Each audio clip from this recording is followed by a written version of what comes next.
Muy buenas noches. Vamos a hacer un enfoque sobre intestino delgado y ciego y la enfermedad del SIDA. ¿Será tan importante el intestino delgado que tiene tanta vascularización? ¿Será solo función digestiva?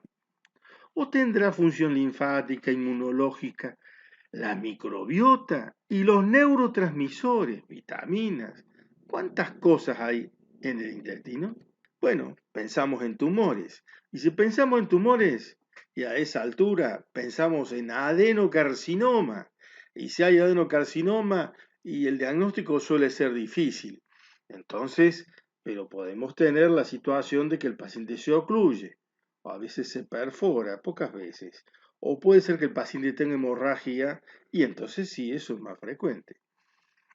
Pero también puede tener linfomas, puede tener GIST, puede tener carcinoides, metástasis de diversos orígenes tumorales. Infecciones HIV. El diagnóstico diferencial de dolor en fosa ilíaca derecha es más amplio en pacientes infectados por HIV, porque hay infecciones oportunistas que se presentan como citomegalovirus, Kaposi, TBC, linfomas, y otras colitis. Citomegalovirus. La infección por citomegalovirus puede observarse en cualquier parte del tubo digestivo. Aquí tenemos un citomegalovirus con sus distintas porciones.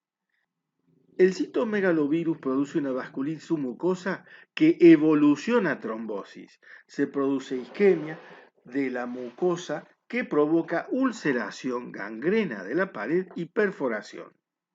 Categórico, hay neumoperitoneo, pensamos en perforación, cirugía de urgencia, con las comorbilidades que presente. Allí el neumoperitoneo.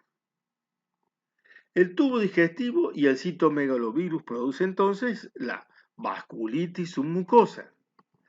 A eso se agrega la trombosis, lleva a la isquemia lleva a la ulceración, la hemorragia digestiva, la gangrena y finalmente llega a la perforación.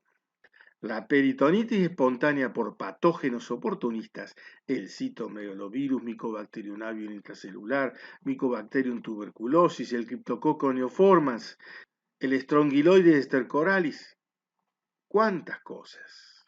Pero nosotros tenemos un cuadro típico. Ya dijimos la perforación, ahora decimos el dolor en la fosa ilíaca derecha. Y allí tenemos dolor y masa palpable en cuadrante inferior derecho. Lo que pensamos, y será una peritonitis pedicular, un absceso del Douglas, un plastrón, una enfermedad pélvica inflamatoria. Sin embargo, vamos a pensar en sarcoma de Kaposi, linfoma no Hodgkin y tuberculosis en primer plano. La colitis viral y bacteriana ocurre con mayor frecuencia en pacientes que tienen SIDA. Paciente con VIH-Sida más dolor en fosa ilíaca derecha siempre debe ser considerada una urgencia. Diagnóstico diferencial de dolor en fosa ilíaca derecha, enterocolitis neutropénica con tiflitis. Cuando se valora cualquier paciente con dolor en la fosa ilíaca derecha con VIH-Sida, hacer interrogatorio y examen físico completos, como siempre. Pero es necesario preguntar y averiguar si el paciente es adherente o no al tratamiento y ver cuánto CD4 tiene. En pacientes infectados por VIH con síntomas y signos de apendicitis aguda, deberá hacerse una apendicectomía de inmediato. Pensar en los diagnósticos diferenciales, sobre todo cuando estamos entrando, cuando estamos haciendo la laparotomía, tenemos que tener en nuestro pensamiento, en nuestra manga, todas las posibilidades que podemos encontrar dentro del abdomen. En pacientes con diarrea como síntoma notable, deberá hacerse una colonoscopia, por supuesto, descartadas causas quirúrgicas. Y también hay que saber que la diarrea se relaciona con la desnutrición del paciente que tiene VIH-Sida, diarreas crónicas.